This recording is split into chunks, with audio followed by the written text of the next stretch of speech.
Alright guys, so this is gonna be the last 6 ML summon, like 2 on each of my accounts. After this one, I'm gonna do Mystic Summons on account number 3. And then I have like, how many will I have left? I will have 14 ML left on account 1, so might do them in one video or in 2, because I kind of like to review what I get. So we'll see, and account 2 I'll do like 50 Mystic Summons plus the Moonlight that is left. And yeah, Europe's gonna be 41 Mystic Summons. And my first account is gonna be 73 Mystic Summons. I'm going for ML Ravi, going all in on that. And so we got a Discord. We got a Discord server. Check the description of the video. And yeah, join us. Talk about whatever that is Epic7 related, or even talk about other games. There's a channel for that. So yeah, let's have fun there. And all right, let's do the summoning. Let's do the summoning and see what I get. So yeah, so far I'm really happy with what I got. You can check the other 2 videos. The first one was insane. The first one was some crazy stuff going down there, but yeah, check it out. All right, let's go. You know right away with like the purple glitter sparkle, you know, like if it's about to go down, you know, like right there. If there's no no shining, it's nothing. It's nothing. So Mirza, yeah, it's like an evasion tank.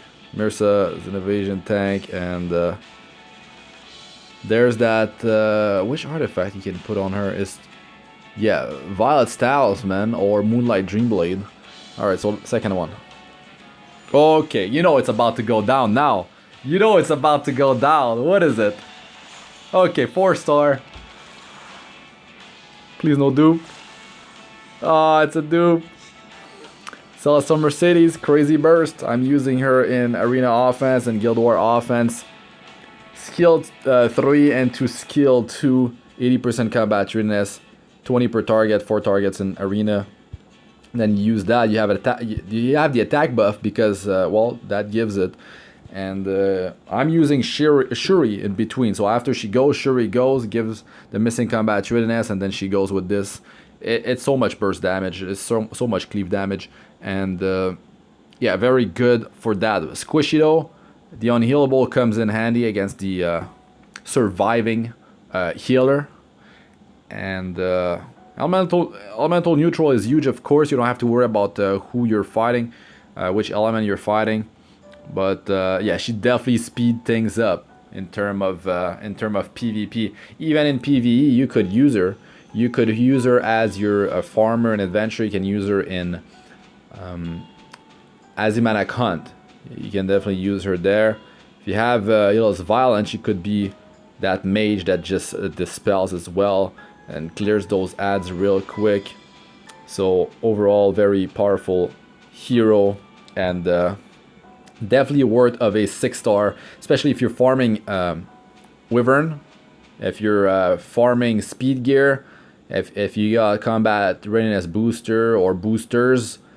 Very, very powerful. Okay, so let me jump on to account number 2, and we'll get back to those summons. Alright, account number 2. Let's do these Moonlight summons. Okay. Here we go. Number 1.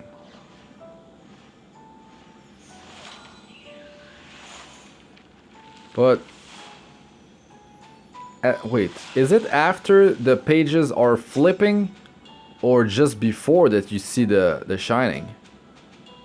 I already forgot. Wanda, man, I've been reviewing her in the past videos. Not worthy of a 6-star until she gets a specialty change, especially now with Seaside Bellona. I mean, she's ice, great for Wyvern and a bunch of other areas. And if you want that targeted debuff to increase your team's damage against the target that has this debuff, the stun, I mean, it's not gonna work against a boss. So anyways, not worthy of a 6-star at this moment. Next one.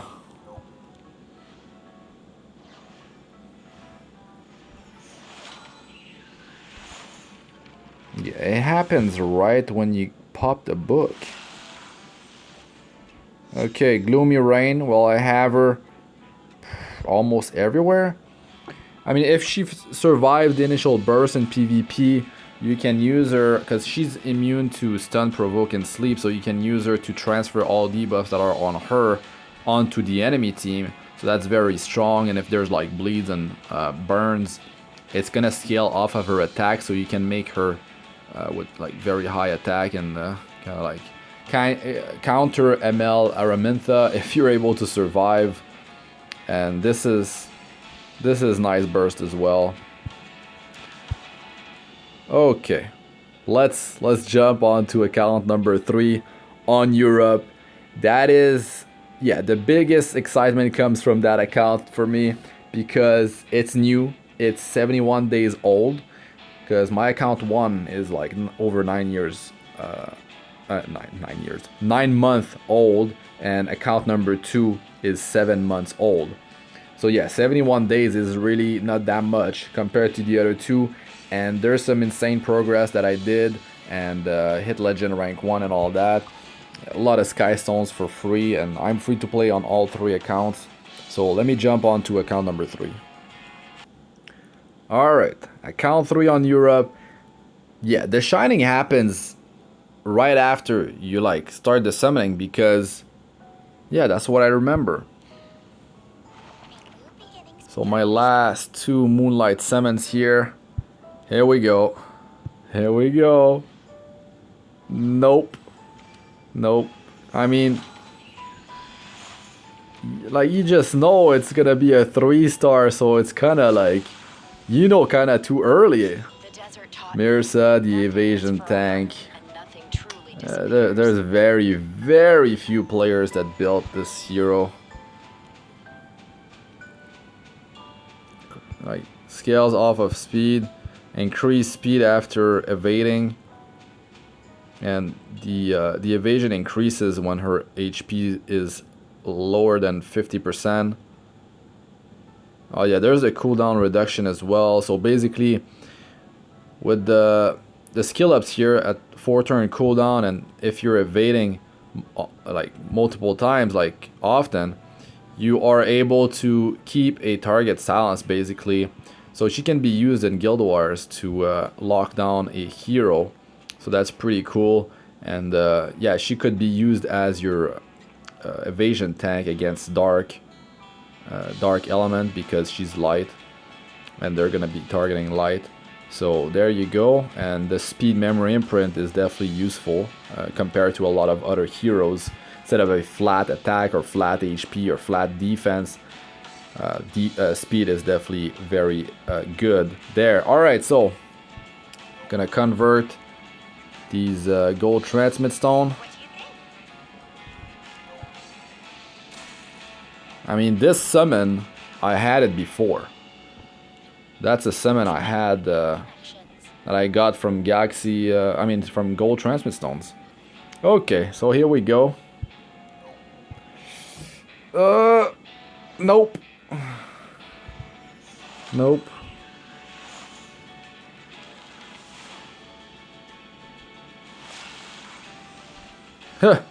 Well, got Gloomy Rain everywhere now. Now she's on all 3 accounts. But I'm not gonna build her because she's too niche. Like, she needs special conditions.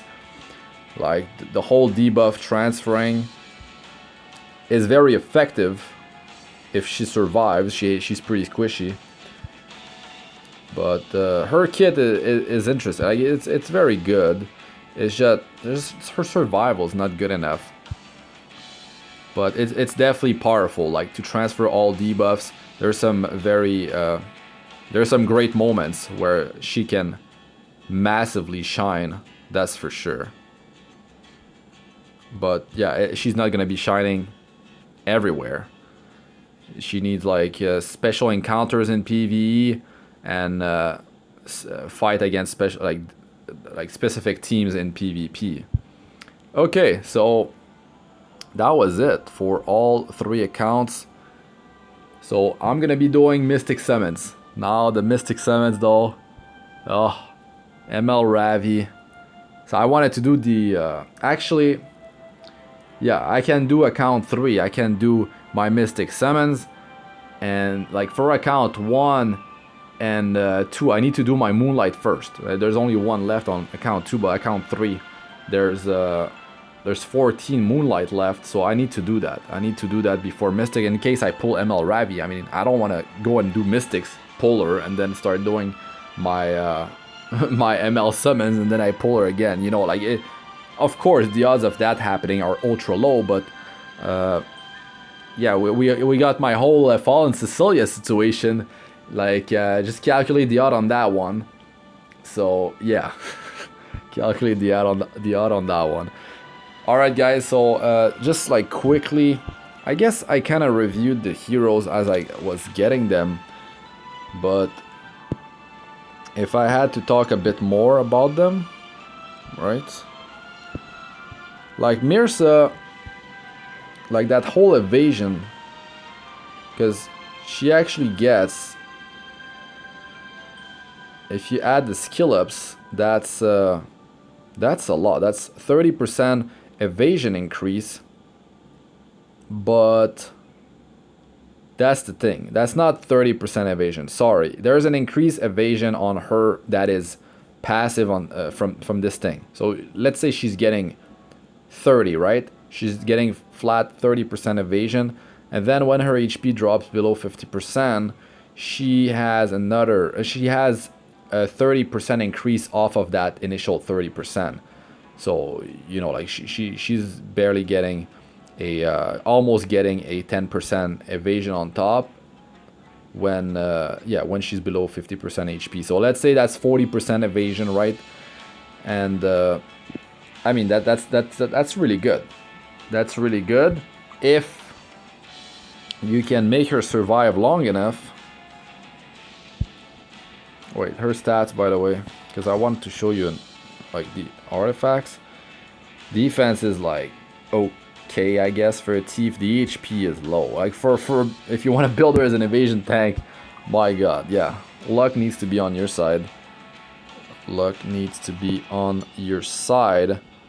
So Violet's Talisman, you get 30% evasion after you reach a stack of 10, but I mean, it's gonna take time to reach that. So usually you don't go with Violet Talisman. You go with Moonlight Dreamblade. That's the go-to artifact usually. Moonlight Dreamblade, you just get it straight up, and then you've got the attack increase buff too, which is not a 50% attack increase. I believe it's a 30% attack increase. It's not the true attack buff, I believe, from what I remember. But I mean, you add this like 20% evasion plus, let's say she's got a base of 50. You at 30, you're at like 50% evasion, and then she drops below 50% HP. She gets that extra like 30% off of the initial evasion buff from the passive. So you add like another 10% if that's the base. If the base is actually 30%, so that's 60% evasion, and that's quite solid. You know, with 60% evasion, you can get some like good streak of evasions, and then with the whole -1 turn cooldown on her skill 3, she's able to just keep on silencing a target, but she's gonna need some HP. She's gonna need some high effectiveness. Doesn't need, well, I guess she can use some speed as well, but yeah. So that's for her. But there's also this other artifact that we got, which is, where is that thing? It's a force. There it is. Rainbow Skill increases effective. No, that's not it. Sorry, it's the other one. Where is it at? That's the one that, is it this one? Yeah, as HP decreases, evasion and defense increases by 40%. But like, you need to like lose your HP for your evasion to go up, so it's risky. But since she gets that extra boost at below 50% HP, I guess, yeah, with that thing you can actually boost it further. Like I don't like that. I don't like that she needs to be at a lower HP threshold to increase her evasion. That's with her low HP and the fact that you're not going to be stacking so much HP. Even if you are, it's not going to get that much value off of that low base, but still. Need a specialty change, can be used. Ultra niche hero. That's just what I wanted to get off my chest here. And yeah, I feel like I talked enough about Celestial Mercedes. But like, she's amazing, and if you have Necro and Undyne, she will definitely... she's just gonna go back-to-back skill 3 and 2 skill 2, which is... yeah, it's just an insane amount of burst damage. And the thing is, you will need that thing to be maxed out. So that requires a total of 6, the initial 1 plus 5. So yeah, you will need to go in the dust shop and buy the powder of... what's it called? The bottle of knowledge. Yeah, you need to buy that 5 times if you only have one of that artifact. So I kind of like to do it with Shuri or a combat readiness booster in between. That allows you to just not have to go with that artifact. And yeah, it's actually much easier, because I tried to go for that artifact on account number 1 and I spent... How many Covenant bookmarks have I spent? 1,555 Covenant bookmarks. Yeah, I believe that's the number that I used to actually try to get it, and not a single one appeared. And it's a limited artifact, so we're not gonna be getting it until the limited Dizzy banner comes back. So that's why I kind of went all in on that, but it didn't happen. So I'm like, yeah, I'm just gonna use Shuri. And is doing really well, you know. So like, if you get her now, if you didn't have Necro and Undyne anyway, so you're gonna have to use a different strategy. Or even like, if you don't, you can always have a ranger on your team with Sash Itanes. That's another way to go about it. You use ranger Sash Itanes, and that's 12% at plus 15. Or of course 16% when it's maxed, and that's really close to that 20%. So if a ranger is carrying that in your party and Celestial Mercedes is able to kill one hero on the enemy team, you know, she's gonna... I mean, you're gonna get the combat readiness, and I mean, she's gonna be... If that thing's maxed out, you're 4% combat readiness away from going again and using your skill 2. So there you go. And yeah, these are different ways to do it. Different ways to do it. And especially, like, if you really want to guarantee that kill, if you have an attack buffer and a defense breaker, now you're bound to get a kill, because that skill 3 just hits for too much. You know, I mean, not too much, but I mean so much. So there's that. Defense down is more powerful than attack buff. Attack buff is 50% attack increase. Defense down is gonna roughly double your damage output. But with immunity sets, high effect resistance, and like, if you're using a skill that doesn't have a 100% chance to land it, I mean, attack buff is safer in most cases. So there's that as well. And there's another way to do it, would be to have her with maybe not 100% crit chance, but like super high crit damage. So if you even if you go with attack buff or defense down debuff, if like she's gonna hit harder. She's gonna hit harder, and that means like you're bound to kill someone unless you get really unlucky with the crits. And then that would trigger Sash Itanes. You go again with skill 2 with the attack buff, because you wouldn't need the attack buff on your team, because like, if you know you're gonna use skill 2, you already have the attack buff from skill 3. So there's that. And I mean, she's so good. She's so good. That raw damage plus the memory imprint, that you're like some free crit from each crack of the world. You're getting that fragment, the world fragment.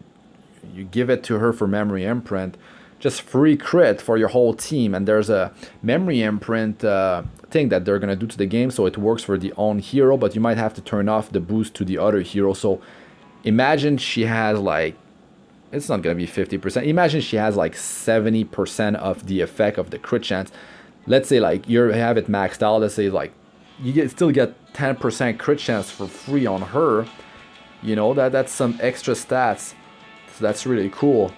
And yeah, just great hero for burst damage, and even for PV, like I said, Adventure and Azimana Khan can do very good if you're fortunate enough to have ML lots. Oh my god, like just you go with ML lots, give attack buff for 2 turns. I mean, it doesn't matter, it's 2 turns because you're getting attack buff anyways from this skill.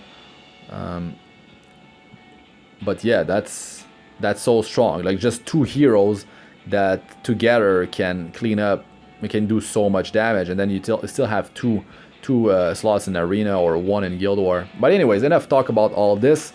That's gonna be it for this one. Thanks for watching. I'm Astranox. Like, comment, subscribe for more. Press the bell icon if you'd like to be notified whenever I release a new video. And check out my other videos. They should be showing up on the screen now. Playlists of all sorts. Arena, Guild Wars, guides, tips, and how-tos, and Abyss Floor 62+. So check those out if you haven't. And yeah, like I said, join the Discord server. It's gonna be in the description. And yeah, let's have fun in there. And good luck with your summons once again. There's gonna be some more summoning videos, and yeah, I hope I get ML Ravi on one of my accounts. That'd be cool, so I can like showcase her. So yeah, all right, peace out for now.